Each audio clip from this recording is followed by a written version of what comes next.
Welcome back to Make It Big 2019. My name is Corinne Watson. I'm the Partner Content Marketing Manager at BigCommerce. Today I am joined by Augustin Sirach, who is the co-founder of Easyship. So for those of us who don't know what Easyship is, I'd love to get an understanding of what your brand does and how you help merchants. Hi, Corinne. Hi, everyone. So Easyship is a software that simplifies going global for any small businesses connected to BigCommerce, for example. So Augustin, tell me what makes international selling so important for brands nowadays? So I think that nowadays it's not a matter of like market approach, right? Brands are not looking at, okay, I'm going into the US market or I'm going into the Canadian market, right? It's more about the community, right? So a lot of the brands that you have and a lot of the people that you have on BigCommerce, right? If you look at what they were before, they used to have a very wide assortment and going deep into a market. What we're seeing now is that people become more specialized. They might have 1, 2, 3, or 4 products, but they're extremely passionate about those products. And when you go into that narrow assortment, you usually need to go global if you actually want to capture the entire market. Yeah. And you can see phenomenons like this, like for the Kickstarter or Indiegogo, this whole the birth of crowdfunding. Those people were able to build a brand that was big enough just because they were selling globally one single product. And you have campaigns that have raised like 20, 30 million. Yeah. So I think it's not a matter of if, it's just a matter of like, why not being global? Your community is global and your marketing is much more efficient if you apply it on a niche aspect, but on a global market. Yeah. I feel as though international brands, there's just such an opportunity there because there's now a lot of different technologies like Easyship that make it easier to do international or cross-border selling. In your opinion, what would you say are the biggest opportunities that brands have in international markets? So I think if we talk about US specifically, the biggest opportunity is that US is an assortment powerhouse. So if I just can give you one quick statistics, Australia doesn't have 0.5% of the assortment available in the US. Mm-hmm. And the number one driver of cross-border purchases is choice.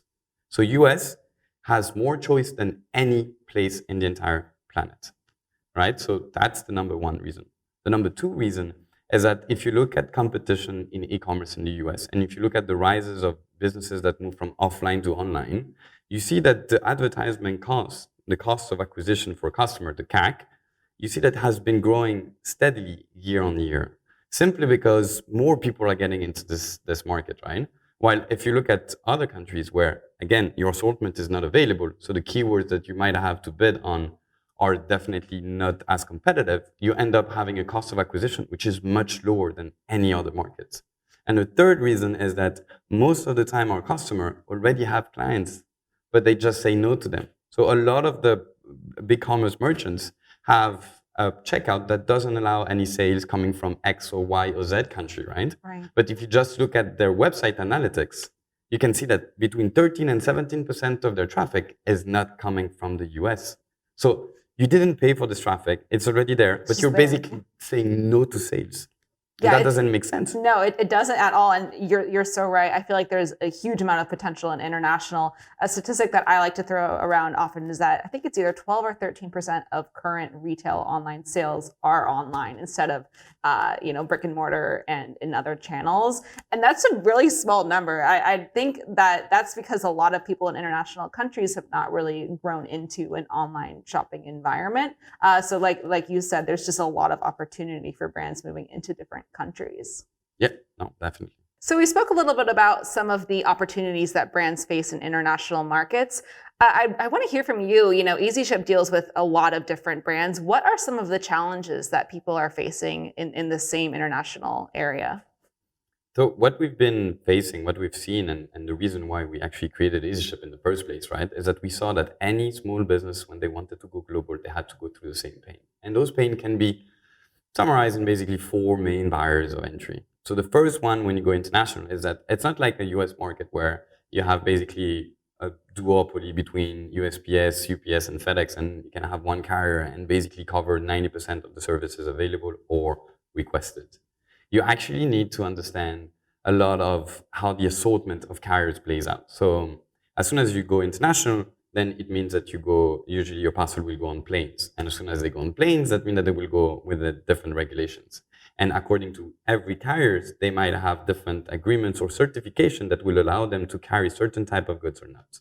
Yeah. And so just understanding a simple sentence, which is who can ship what where, it's almost impossible. You have 350 carriers. Sometimes they can deliver to a country, sometimes they cannot. Sometimes they can deliver within certain dimensions, sometimes they cannot. Sometimes they have regulations related to the fact that they cannot carry batteries or perfumes. And so for you that just get into this world of like me wanting to sell international, you're basically clueless. Yeah. And it's still an industry that expects you to know. It's like, you have still this old industry that expect that every time you speak shipping to someone, this guy has to be certified in shipping. So Right. I'm going to throw out all the acronyms. I'm going to tell you, but you should know that you can't ship a battery in this particular solution. And so I think that this is the first hurdle. The second one is everybody's doing pricing in a different way. So sometimes carriers will charge you on what we call the dead weight. Sometimes they will charge you on the volumetric weight. So just for you to like compare apple to apple between the different carriers, it's becoming very hard for the different merchants. The third thing is you need to understand tax and duty. So am I going to be hit with taxes? Is my client going to be hit with taxes? How can I handle it? Can I prepay it for my client? Or like how does the client really have to pay them when they receive the goods? Yeah. And so this whole environment is multiplied by the number of countries. So you have 225 countries that are eligible to be shipped in most carriers that you need to understand and include all of the specification into your product. And that's near to impossible. Yeah, it's so it sounds very, very complicated. And even if this would not be enough, every carrier decided to have a slightly different way in shipping the goods with the labels. Yeah. Sometimes they will ask you 1 shipping label, 2 commercial invoice. Sometimes they will say 2 shipping label, 3 commercial invoice. Sometimes they will send them electronically. Sometimes they ask you for additional documents. You never know. And again, the carrier expects you to either know it or to read an SOP that's basically 300 or 400 pages that's impossible to read or comprehend. Mm-hmm. And so any small business that have to go through this, and if you look at a lot of the new companies we're talking about, like the BigCommerce and Shopify, a lot of those people just came maybe from another industry, had a dream about a product, and just started. So they have no idea of international regulation. They don't have a shipping team that can handle all of this. And they don't have a programmer that can do a shipping matrix, anticipate cost, and map all of those SOPs. Yeah. So it's pretty hard for them to actually look at that. It sounds like there's still a barrier to entry for international sales, just in terms of always having this kind of knowledge at your fingertips that you're expected to have.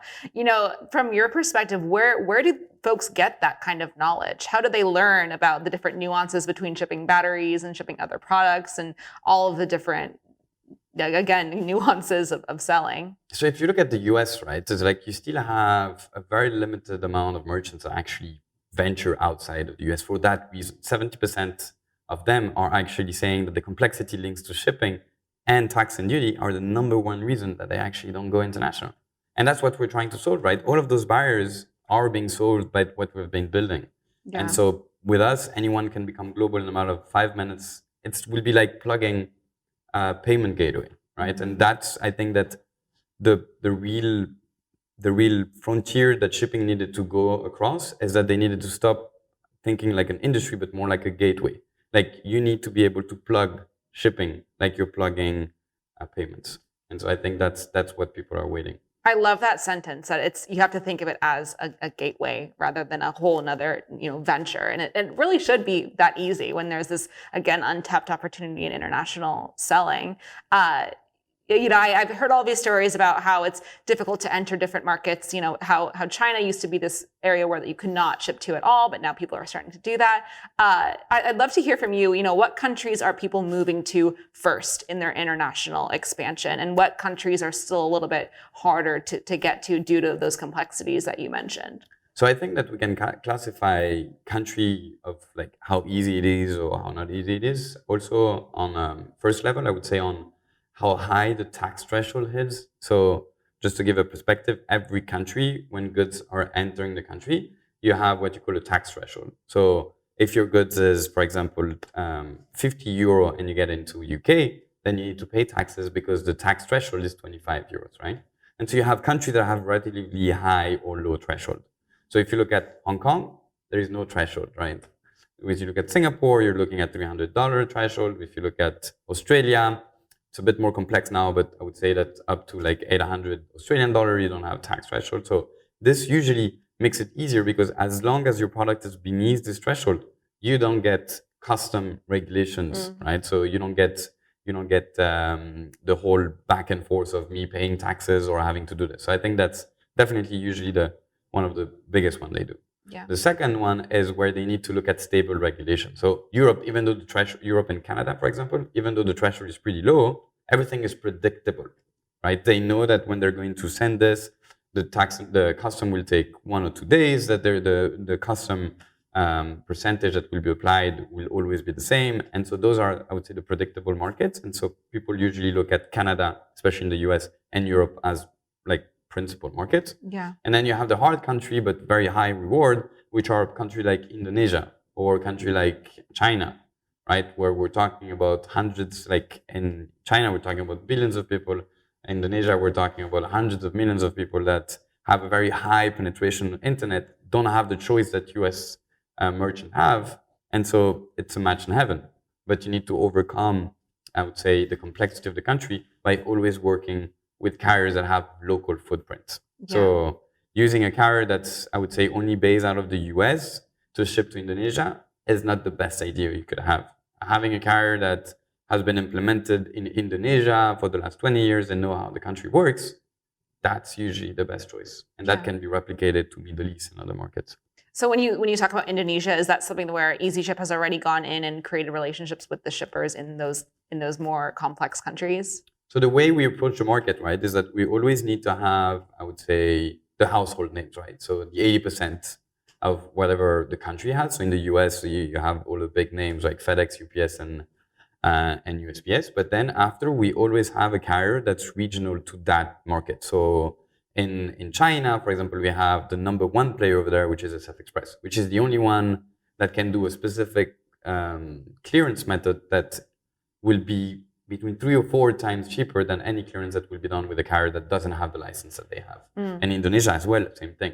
The fact that we started our business like in a really global way, right? So to give the quick background, we started in Hong Kong, then expanded in Singapore, then expanded in Australia, expanded into the US. So we have local footprint and made local relationship in all of those regions of the world, whether they're Europeans, whether they're APAC, or now they're North America. So that allows us to be specific in all of those markets. I feel like it gives you all a leg up amongst other shipping carriers because you do have that international first approach. Like the US was not the first place where you laid down your roots. It was more global. I think that one of the main advantage that we have over, I would say, native players out of the US is that the amount of work we had to do to get the same volume that people would get into the US with one carrier, and the fact that we had to right away be a multi-carrier approach because, for example, Hong Kong, 99% of the shipments are international. And so you definitely need to have another approach, allowed us to actually be on the market with a much more, I don't know, hungry approach, right? You get into the market and you try to understand, okay, so USPS is doing this, but what are the other carriers that can add this small incremental, right? And I think that the value that we can bring to the market is that we have a holistic view of the supply chain and are able to actually add every bits and pieces to create a global supply chain, whether it's hyper local with same day solution or it's like the farthest part of the world with like the, specific carriers like SF Express, for example. So Augustin, you recently contributed several chapters to the 2019 BigCommerce cross-border guide, which walks readers through how to sell to a number of different countries, including shipping and logistics. What are your 1 or 2 takeaways from your chapters there that you'd like to reiterate for the audience here? So I think 2 things are very important. The first one is visibility, right? So I think on the consumer side, when they're buying from international, they know that there are going to be some hurdles. They know that prices will be different. They know that they might have some taxes and duties, right? What they don't like is us hiding stuff, right? This would be like not saying that there will be tax and duties or not saying that it will take, I don't know, 10 days instead of 5, right? So I think that the number one key for one, good conversion, and second, good customer reviews is to actually have a website that allows them to understand at checkout what are they getting into, right? Are they getting into a 5 days solution or are they getting into a 30 days no tracking type of solutions, right? Yeah. I think they're ready for everything, but they just need to know it before. Yeah. I think the second thing is that at the difference of a domestic market like US, one of the most important thing is the multi-carrier. every carrier will sell you the word and saying that they can do everything with everything. But what you realize once you go a bit deeper is that there is huge optimizations according to how big the item is, where are you going to ship, which region. And so if you want to have, I would say, a good strategy and not spending too much money on carriers and still having a standard level of customer satisfaction, you need to pick the right carrier for every segment of the industry, whether it's having one next day solution for the very needy client, to have a no tracking solution for the one that wants to shave off $3 of whatever he's buying, right? So I think it's all about understanding that assortment and making sure that you have agreements with different carriers. How do taxes and duties impact brands that want to sell internationally? I think it's their choice. I think you always have three choices. One is you want to include every single cost and have it directly on the checkout. So once the buyer goes on your checkout and clicks on buy, they know that they won't have to pay anything and that every additional cost was included on that checkout. That's what we call like a delivery duty paid approach. Mm-hmm. The other approach is to still have the entire visibility of how much they're going to pay taxes, but make them pay at the reception of the goods. Mm-hmm. So you buy an item, costs $10, shipping costs $5, and you will pay taxes of $10, but you don't pay them now. But at least you know. And then there's the worst approach ever, which is just have the cost of shipping and have somewhere in the back end of your terms and condition that's basically up to you to understand the regulations of the country. And that's 99% of the website. Wow. I would imagine that results in a lot of products just sitting there and not being delivered because the customers won't be satisfied with having to put that cost up. That destroys your brand reputation, increase your CAC because you'll have bad reviews. And so you need to basically go upfront and upsell them and give them voucher, whatever it is. And also that increase dramatically the cost of your logistics. So usually when someone doesn't want to pay the tax and duty, it doesn't just sit there and you paid for the shipping. You need to pay for the return. And the return is usually 4 times the price of the shipping. So you end up having to pay around 5 times what you thought you were paying, but you have no sales because the guy canceled the order. And you have the option to have the goods destroyed as well instead of having them shipped back, or is that not yes, so? But that doesn't come free. I'm sure there's a cost associated with that, and you're wasting product too. Yeah, and you can't do another sale. Yeah. So it's like wrong. Mm-hmm. So are there any other areas in which you see brands struggling to get international up and running? So I think that what we've seen is that every time, even if we lay down some of the solutions and we explain that like it's not that scary anymore, the biggest hurdle they have is to actually get the ball running. We can see it once they start, it's actually easy, right? Because they see that it's not as hard, as scary that they thought it was. That this international has become a monster just because for decades nobody wanted to go there, right? But just starting and realizing that now with the tools you have out there, including Easyship, going international and going global is pretty easy. I think that just for them to like take the dip is definitely the hardest part. Yeah, just getting up and running first. You're right. Everyone's kind of jumping at the opportunity to sell international, and shipping is a kind of a hot topic as well these days, with Amazon introducing their upcoming one-day shipping and this surmounting problem of returns and how people are going to solve for those. You know, blank slate. What do you think is the future of shipping? How will shipping look like in 6-12 months from now? So I think shipping will be exactly what selling will be, right? So what we talked about earlier inside how in the US, the CAC has increased for some of the merchants, right? But you can see that the CAC decreases as long as you go also hyper-local. So if you go to the two extreme, which is your global community and your hyper-local community, that's where you actually get the biggest return on investment when you talk about advertisement and client and fidelity, right? So I think that when Amazon gets on the few hours delivery, same day delivery and this kind of stuff, I think that that's what merchant needs to do, even if it's just targeted in the only city that they are in. You don't need to be like $100 million company and have multi warehouses to do same day shipping. You can just look at the different local players you have and see how it is. And I think that we've seen over the last, 2 or 3 years, a lot of players that just popped out of nowhere and does do hyper-local solutions. Because now you just need a few APIs, an Uber type of fleet, and you get your local shipping. Yeah. Right? So I think that that's definitely one of the biggest aspect.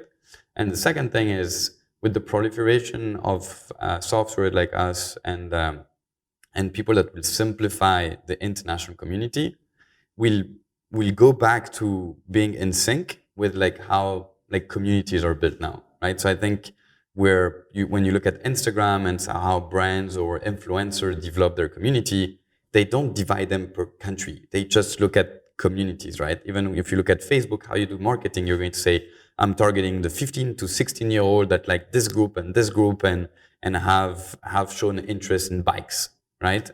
And usually you get much better returns if you just take everyone, right? And so I think that shipping, again, will have to become a mainstream for international. So it's going to be developed in two areas. Once the hyperlocal, and second, the global will become more accessible. I feel as though having 1 day and 2 day shipping is super important for certain areas, but then there are other countries that are more used to a longer shipping length time. So I've read that, you know, folks in Europe don't need to have 1 day shipping. They're not accustomed to it. So folks in Europe, for example, is pretty interesting because they have a different way of looking at deliveries. They were going to look at, for example, what you called pick up and drop off solution. So like Pudo, those are the most important ones. So for example, if they go on a shop, even if they don't offer 2 days delivery, but they can deliver to the local store, they're going to have that delivered to the local store because then they have the convenience of being able to pick it up when they want. Yeah. So every market have a bit of a different approach to how they want their delivery to be done. Sometimes it's about the 1 day, sometimes it's about the way it's delivered. Yeah. But again, the delivery, the 1 day, 2 day type of stuff matters if your product is or your shop will be chosen by price and convenience and not by choice. If your product, you're the only one selling it, you're the only guy, whether you do 1 day, 2 day, or 3 day, your customer will be a passionate customer that wants your product, right? So as long as you nurture this community, you don't have to have this 2 day shipping. That's a good point. So the last question that I have for you today is, I would just love to hear about how you started Easyship. And we spoke a little bit about how you took an international approach and have now moved into the US. But you know, why did you start it, and how did you get your roots? Okay. So originally, I lived my childhood between France and Italy. I studied in Milan. At the beginning, I wanted to do finance, so I went in London. Got bored after 6 months and decided to move in Egypt for a company called Rocket Internet. At that time, Rocket Internet was starting a company called Jumia, recently listed on the stock market in the US, which is basically the Amazon of Africa. So I started there from the ground up, building warehouses, shipping solutions, like dividing Cairo in different regions and finding drivers and doing routes. So pretty like local logistics. And then the Rocket Internet Group asked me to come into Hong Kong along with my co-founder, Tommaso. And basically, when we arrived there, our job was to create the entire cross-border marketplace for a company called Lazada. So Lazada is like the Amazon of Southeast Asia, who was bought by Alibaba for $2 billion last year. And so at the time, they were localized. They had single entities in every country of Southeast Asia. But what we saw is that demand was growing much faster than supply. And it was hard for us to actually get that supply simply because the merchant and the brands that we were talking to were still very much brick and mortar. So they didn't have any way to actually organize like pick and pack and shipment, right? And so this shift is actually longer than just a click to buy.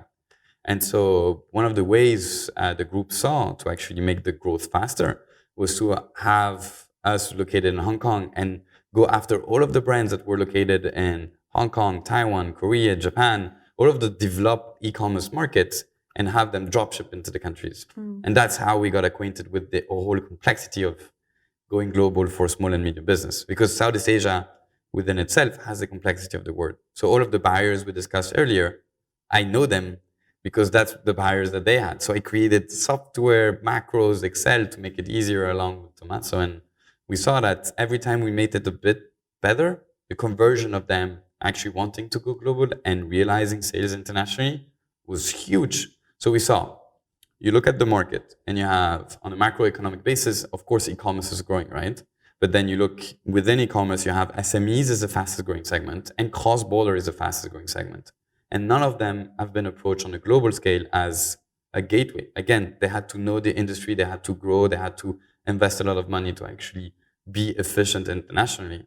And so we said, we know how to do it, we know the pain. So we left Rocket in December 2014, and then started Easyship in January. And then Hong Kong was for us the best gym, I would say, because it was the hub of cross-border since the early 2000s. eBay was doing double digits percentage of revenue out of Hong Kong while not selling into Hong Kong. So that's really like the birthplace of cross-border. So if Easyship could sell into Hong Kong, we could sell everywhere. Yeah. So then we moved into Singapore, then we moved into the US, then Australia, and we're developing Europe now. Wow. Thank you so much for walking me through how Easyship got your start. It sounds like you're going to be doing some great things in the future as well. Right now, I think we're pretty much wrapping up. So I do want to thank you for coming in and chatting with me about international logistics and shipping. Thanks, Thank you for having Augustine. me.